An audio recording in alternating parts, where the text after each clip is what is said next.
Batman. Did you know Batman has video games, shows, movies, everything? Crazy, right? Okay, but seriously, an actual crazy thing is that most of the time, the interpretations of Batman here are pretty good.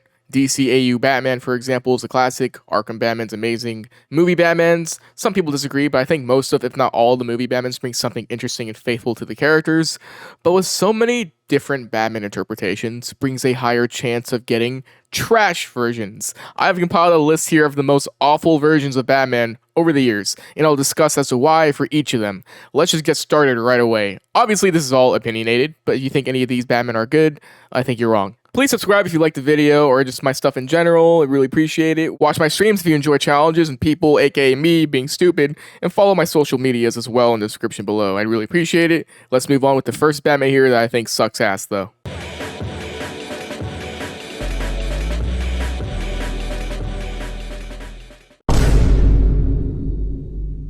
The CW verse, shows like Arrow, Flash, Legends of Tomorrow, Supergirl, Batwoman, and more all had an established universe on the CW channel. The shows honestly had really high highs and a lot of lows. Some characters were handled better than others. One character that was handled very poorly was the Batman in these shows. Now, Batman didn't exactly show up in the shows, but he was heavily referenced and kind of was shown at times, and I'll explain. So, Batman in this universe wasn't ever really name dropped for years in the beginning, but there were very subtle references. For example, Harley Quinn made a cameo on Arrow. In the first episode of The Flash, there's a future newspaper referencing Wayne Tech and Queen Industries, and there were very minor references here and there. It wasn't really until the crossover in which Oliver, Barry, and Kara go to Gotham City in which they straight up say Batman. He was kind of seen as a myth at this point in the universe, which was kind of building up his rep, which I thought was pretty cool. However, fast forward to the episode, and apparently Bruce Wayne hasn't been seen in years, and subsequently Batman is nowhere to be seen anywhere at all. Fast forward to the Batwoman TV show now, and this is where we get information about Batman, more information. So we know in this world, Batman was Batmaning for a while, fought classic villains like Joker, Riddler, Penguin, and so on. However, in this show, it is revealed that Bruce left Gotham City after killing the Joker. Yes, he killed the Joker, and Bruce left Gotham City because of that, and we never find out where he went. In fact, in the show, after Joker's death, the crime rate apparently went higher, which is where Kate Kane steps in, the lead of the show. It's just bad. As a story, they needed a way to not have Batman in the show because they can't use Batman, I suppose, and this is what they did. I don't think Bruce would ever just leave Gotham in a state of disarray even after killing Joker, and if he did, he wouldn't just leave it without someone protecting it. Kate kind of just happened to become Batgirl in the show, and that wasn't Bruce's initial immediate plan, you know? It's just such a lazy and pretty disrespectful way of writing Batman. And to put it in perspective, the universe was going on for years, and people were wondering where Batman was. They showed Superman, we wanted to see Batman, we really wanted him to be portrayed well, only for him to be shafted for other characters. It felt like his role in this universe was irrelevant, and it didn't matter at all. If we were to see his actions on why he killed Joker ourselves, maybe it could be different, but we don't even know where he goes. Is he just watching Gotham get destroyed from afar while he's gone? That's not what Batman would do, generally speaking. We just never find out what happens to him. And on top of that, there's another version of Bruce Wayne in this world we see in the CW Crisis on Infinite Earths crossover, where a live-action Kevin Conroy plays him. It was really cool to see, and Kevin Conroy is the GOAT. However, this interpretation of Bruce felt kind of wasted. This Bruce Wayne was way off the deep end more than usual and died in this one little scene that he had. He was an evil Batman here, which is cool as its own thing, but overall, we never see a real version of Batman in the CW-verse. The one from the main CW timeline just felt dumb, lazy way of writing him out of the show. It just felt like his impact on the universe was meaningless, and it just doesn't seem like something Batman would do, leave Gotham for so long after killing Joker. The character was handled really poorly in my opinion. I'll link a video M Enterprises made that goes more in depth with it because he really talks more about how it's a crappy version of Batman, but I do think it's one of the worst versions out there personally. We don't know enough about him to be fair, but we know enough to make the point that Batman in the CW-verse was ass. On the subject of TV shows, how about we talk about one of the most trash DC shows ever created, apparently, Gotham Knights. No, not the video game. That game, despite its flaws, actually gave Batman a decent send-off, all things considered, compared to this monstrosity TV show I'm about to talk about. Now, Gotham Knights is about a bunch of Batman-related characters taking on the mantle of protecting Gotham once Bruce Wayne, aka Batman, dies. Now, Batman dying. is not a new thing. He has died before in other things. However, the show might hold the record for the worst Batman death ever done, like ever. The show starts off with Bruce Wayne's death at the hand of the Court of Owls, and just look at the way they kill him.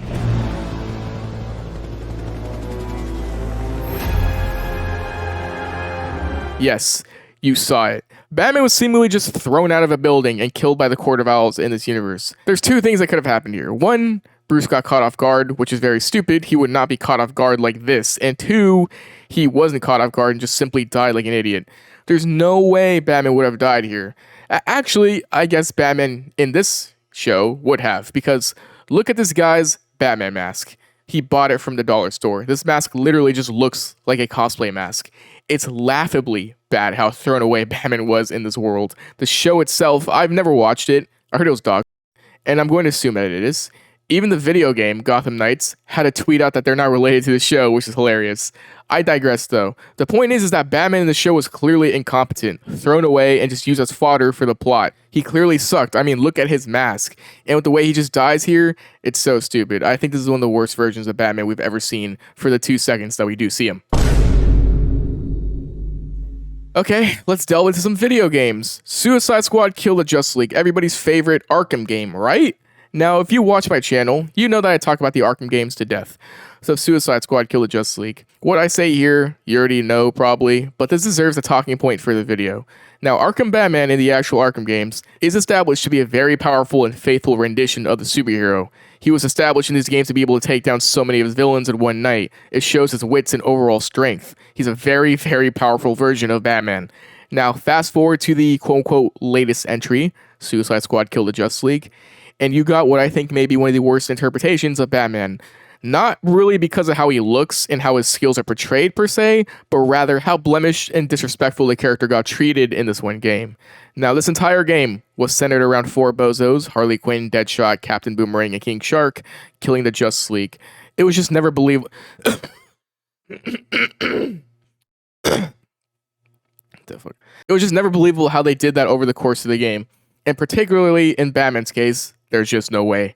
Early on in the game, it's established that Batman takes down the squad with ease during the museum mission. Later on in the game, Batman uses fear gas against them when they infiltrate his Batcave, but Harley manages to find a way around it to fight back against Batman, leading us to a boss fight, and then Batman loses, and he's all bloody on the ground.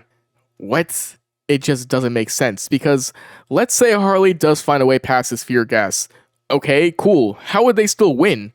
Batman one-punched them each, basically, during the museum mission and knocked him out. How did they put him to near death in his own Batcave? Batman's like bloody here. Did they shoot him to near death, or did they fight him to death? It just doesn't make sense how this very well-established Batman lost here. And it's not just consistency that makes this a bad representation of Batman. There's straight up just disrespect of the character sprinkled throughout the game. For example, look how throwaway they made Batman's classic line here. You've already lost, Luthor. I am vengeance. I am... This kind of line is used in very special scenarios, right? Not for like a joke like they used it here. Things like this in the game just kind of make some of Batman's iconic lines become almost memes. And this particular line is a character inconsistency as well. I cannot imagine Arkham Batman saying this just willy-nilly like this. It felt so forced and random, right? Did it not? The writing for Arkham Batman here just felt off. And then there's the obvious thing where they kill him. The shock value here just didn't work as they may have thought. I'd say the stuff before his death was honestly more disrespectful than the actual death. And yes, the DLC of the game show that, oh, actually, Batman was alive the whole time. It was a clone. But really, the clone theory, first of all, I think the clone theory was made up along the way, considering that, Flash's real self came out in the main story. So this Flash isn't a clone, but the rest are supposed to be clones, you know what I mean? I don't know, the clone theory in my opinion just didn't really make much sense in the story. And even if they had the clone theory planned out in the very beginning, it doesn't make things any better at all. It's still a huge blemish. Batman didn't even get a fully rendered cutscene here in the final DLC, which I think is hilarious. And overall, I felt like this game served no purpose but to ruin interpretations of some of our favorite characters, which includes Batman. Overall, Suicide Squad Kill Justice League's Batman was a terrible interpretation when you look further into it. Really, really sucked. Blemish from one of my favorite series. But let's just move on. I hate this game. Okay, let's dive a little deeper into the roots of Batman. How about the comics? There's a lot of Batman versions in there. One that really sucked was All Star Batman. Now, I'm not going to sit here and lie, I've never read All Star Batman. Until now, I did some research on it and read some of the comics. And Batman here, by a large consensus, is written to be very, very over the top in a bad way. It's a very bad rendition of Batman. It's been described as the Rick and Morty of Batman and Robin, which is pretty funny. The comic run itself is just not good. Characters are all over the place in the book in bad ways. Like Vicky Vale is sexualized for no reason, like it doesn't enhance the story, for example. Just weird things like that. Just to put it lightly, Batman's character here is over the top. Way more of an asshole than usual, self-entitled, and just straight up ridiculous. Look at this one panel from him to Grayson. Look at what he says. What are you, dense? Are you retarded or something? Who the hell do you think I am? I'm the goddamn Batman. Do you think Batman would ever say this? No, he wouldn't. And this is his character in the entire run. In another story, he just bangs Black Canary in the rain in the middle of dead people. It's just so random and stupid and doesn't enhance the story in any positive way. Here's another example of dialogue that Batman says. Look at the inner monologue. Like, what? He would never think like this. Now, truthfully, this comic is like a good guilty pleasure read, right? Like, it's so cheesy and Batman just acts like such an asshole that's pretty funny at times. For example, Green Lantern is sent to go after Batman and Robin. They paint an entire room yellow. Everything's yellow, including themselves to beat him. It's pretty hilarious. Despite that, I still think it's one of the worst versions of Batman. Batman's a psycho here, and I know he's always kind of a psycho, but here it's taken way too far. How he tells Grayson he's been drafted into a war, seeing him as more of a soldier than a son. The real Batman would rather reassure Grayson that he's giving him a chance to avenge his parents in a way that he never could. Bruce wouldn't make Dick feel like a soldier, you know? Batman just does crazy stuff in this book, like swerve the Batmobile just to scare Grayson. It just feels like something that the vigilante from Peacemaker would do rather than Batman, right? Overall, the story wrote Batman to be really mean, over-sexualized, really psychopathic, more so than usual. The story doesn't make any sense really in these books, and Batman is just an over-the-top version of himself to the point where it's just dumb. It is a good guilty pleasure read, I suppose. Like, watching Batman be this crazy psychopath can honestly be funny, if anything. But as an actual depiction of the character, it's terrible. He's not like this. Batman in general is kind of an asshole, yes. But it's not like this kind of asshole. And not super blunt, you know? He's more so standoffish and he doesn't straight up insult people willy-nilly. Here, though, he does. And it's just not a good rendition of the character. Trash. And for the final one, for this one video, Titans Batman. Titans Batman was straight up bad. So Titans was a TV show about the DC team, the Titans, with the lead being Dick Grayson, aka Nightwing in the show. He was Robin at first, but I'm digressing. Anyways, Batman does appear in the show, with a full-on actor and everything. Now, the actor, Ian Glenn, nothing against the actor, I think he's a great actor. I just feel like first and foremost, he was miscast though. Now this show is supposed to have a Batman that's past his prime, like an older Batman. However, even with knowing that, I still feel like it's a miscast. He just does not look like the part of Bruce Wayne or Batman. Like, I can't see him as such. Now, that's just my opinion, but I wanted to point that out because of the actual important part, the writing of Batman here. I think it's bad. In the show, he kills Joker and goes on a depressing trajectory that makes sense in the context of the story, I suppose, particularly that one season where he does it, but that doesn't mean it's good. And after that, he leaves Gotham, despite the city being crime-infested. Similar to the CW Batman argument, I hate when writers do this. Batman would never just leave Gotham in a state of disarray even after doing something like killing Joker. In the show, though, people often criticize the portrayal of Batman for his inconsistent characterization. He was portrayed as someone that was desperate and sad. He asks Dick Grayson to come back as Robin in the show, which can be seen as pathetic to some. He's scared to do his job alone without him. He usually is proud of Dick for becoming his own hero, but here he's not. The show established that when he did work with Dick Grayson, or any ally, he didn't really seem to care, which is why the allies in the show didn't like him and actually kind of hated him. Now, these changes to some people would say it's okay because it's its own telling of Bruce Wayne, an older, broken, more desperate version that makes a lot of mistakes. But I don't think even that was written well in the context of the story. This particular show is a very dark, more mature version of these characters, so you gotta keep that in mind too. And also, his relationships in the show are just strained. Dick Grayson hates Batman. Jason Todd is, Jason Todd. And we never see Bruce being an iconic Batman here. He was used as how he was to push the story for Grayson and the other characters, and in turn, he was written to be out of character in a pretty poor version of the character. Overall, I think this version of Bruce Wayne was miscast, mischaracterized, written poorly, and just didn't feel like a unique version of an Elseworlds Batman. Usually in situations like this, if I don't like something, I just chalk it up to it being a different universe, different Elseworlds, and when I remind myself that, I kind of like things a bit more. Here, though, it just doesn't feel like that to me. I think Batman here really sucked because the changes weren't there to make him a more unique character, rather a more pathetic one to promote the other ones in the show. So yes, I think Batman here was a very terrible interpretation. The dream sequence in season 1 of him taking out all the soldiers was kind of cool.